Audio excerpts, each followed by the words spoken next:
paano ba magmahal ang isang Dindo? Yes. Pag nagmahal ako, 100%. Paano? Alam mo yung parang ibubuhos ko lahat ng pagmamahal. Pero 'di ba sabi nila, kahit yung 1% sa'yo, or 50% sa'yo, tapos 50% sa mahal mo. Siyempre, pag nagmahal ka muna, sa simula, 50-50. Kasi hindi mo pa naman kilala. At siyempre, kikilalanin mo muna siya. So, yung 100%, ibig sabihin, yun na yung mahal na mahal mo siya. Diba? Bukod sa pagmamahal mo sa pamilya, parang kapantay na siya ng pagmamahal. Oo, Kasi parang kayo karugtong. kayo yung magkakaroon ng pamilya. Siyempre, pag siya na, siyempre, diba?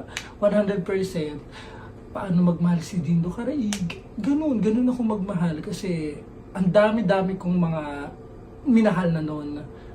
Pero, masasabi ko na napakaswerte talaga ng mamahalin ko.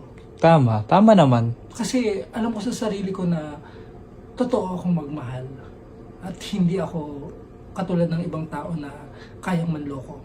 Sa pamamagitan ng pagmamahal. At hindi ko kayang gumamit ng tao para lang matakpan yung sugat na nangyari Totoo. sa akin ng mga nakaraan para magamot ulit gamit yung panibagong Parang mamahalin mo. ayaw mong humanap ng panakip butas.